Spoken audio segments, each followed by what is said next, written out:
To'raqo'rg'on tumani Davlat xizmatlari markazi yetakchi mutaxassisi Dilrabo Tursunqulovalar. Assalomu alaykum. Assalomu alaykum. Sizni studiyamizda xush ko'rdik. Rahmat. Kayfiyatlar yaxshimi? Rahmat. Juda ajoyib. Endi mana biz har galgi dasturimizda sizga o'xshagan mutaxassislarni taklif etamiz studiyamizga va buni aziz teletomoshabinlarimiz, muxlislarimiz bilishadi va har bir keladigan mutaxassisga aynan bizni Telegram Messenger'dagi Salom Guldasta bot manziliga o'zlarini qiziqtirgan savollarni yo'llashadi va biz bu savollarni saralab aynan dasturimizga kelgan aziz mutaxassislarimizga taqdim etishga harakat qilamiz. Hozir yana bir aziz teletomoshabinimizdan kelgan savol bor.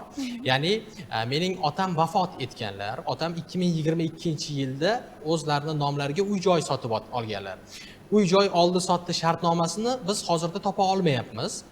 Demak, qayerga murojaat qilsak bo'ladi, qayerdan va qanday tartibda ushbu demak shartnomani oldi-sotdi shartnomasini olsak bo'ladi degan ajoyib savol. Marhamat.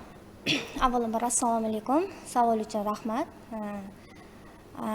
Idoraviy notarial arxivlar tomonidan arxiv hujjatlarini beriladi ushbu ma'lumotnomalar. Idoraviy notarial arxiv hujjatlarini O'zbekiston Respublikasi Vazirlar Mahkamasining 2023-yil 23-noyabrdagi 612-sonli jismoniy yuridik shaxslarga ma'lumotnomalar berish reglamentining 31-ilovasiga asosan ariza beriladi. Bunda arizachi Davlat xizmatlari markaziga shaxsan o'zi murojaat qilib arizaga shaxsan o'zi murojaat qiladi yoki yagona interaktiv davlat xizmatlari portalida ro'yxatdan o'tgan holatda ariza berishlari mumkin.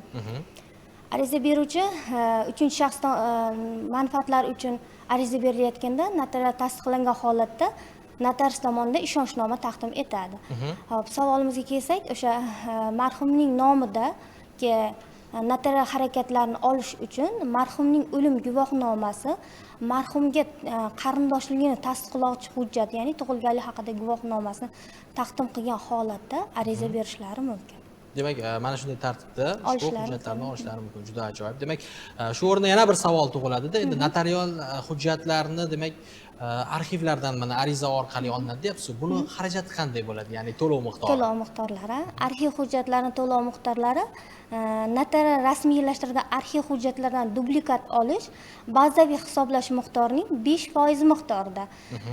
Notarial rasmiylashtirilgan, ya'ni reyestrdan ko'chirmalar olishi bazaviy hisoblash miqdorining 5% miqdorida to'lovlar undiriladi. Ma'lumotnomalar 2% miqdorida, nusxalar esa 1% miqdorida to'lovlar undiriladi. Bundan tashqari, arxivlarni 3 kundan 5 kungacha arizalarni ko'rib chiqib ma'lumotnomalar beriladi. Dublikat 3 kun mobaynida beriladi. Ma'lumotnomalar 2 kun mobaynida beriladi. Nusxalar 1 kun mobaynida arxiv hujjatlari ma'lumotnomalari beriladi. Demak, muddat belgilangan. Muddatlari belgilangan. Aynan mana shu belgilangan muddatlarda demak xizmat ko'rsatiladi. Juda ajoyib. Yana bir ajoyib savolimiz bor. Demak, qurilish montaj ishlari tugallangan obyektdan foydalanish uchun ruxsatnoma berish va kadastr hujjatlarini rasmiylashtirish to'g'risida tushuncha bersangiz. Savol uchun rahmat. O'zbekiston Respublikasi Vazirlar Mahkamasining 2020-yil 20-apreldagi qurilish tugallangan obyektlarni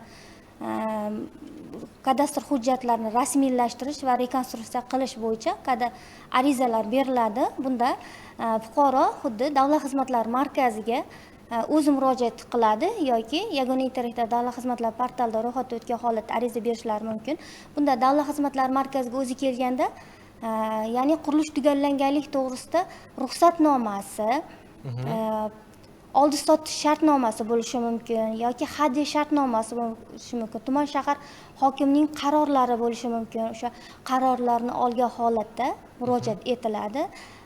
Tegishli kadastr agentlik bo'limiga tushadi. Tegishli kadastr agentlik bo'limi 5 ish kuni mobaynidan 10 ish kuni mobaynigacha kadastr hujjatlarini ko'rib chiqqan holatda taqdim etiladi. Bunda fuqaroga SMS xabar boradi. SMS xabarda yer maydoni qurilish binosiga qarab to'lovlar chiqadi. Kvadratiga qarab. Arizalar bergandan keyin, to'lovlarni qilingandan keyin qurilish tugallanganlik to'g'risida ruxsatnoma, kadastr hujjat pasporti va davlat ro'yxatdan o'tkazilgan ko'chirmalarni olishlari mumkin. Tushunarli. Demak, bir so'z bilan aytganda Davlat xizmatlari markazi tom ma'noda imkoniyatlar markazi. Aholiga qulaylik, shart-sharoit yaratish maqsadida inson qadri uchun tamoyili asosida demak faoliyat ko'rsatish yo'lga qo'yilgan va yangi yildan, mana yangi 2026-yildan qanday yangiliklar ko'zga tutilyapti hozir? Hozirgi kunda 2026-yilda hozir ko'rib turibsiz, ko'proq Davlat xizmatlari markazida pasport va pravalarni almashtirish bo'yicha murojaatlarimiz ko'p bo'lyapti. Shular bo'yicha murojaatlarni ko'rib chiqib, o'z vaqtida bajarilyapti. Tushunarli. Rahmat aytamiz bugungi tashrif uchun, vaqtingizni ayamasdan kelganingiz uchun minnatdorchilik bildiramiz.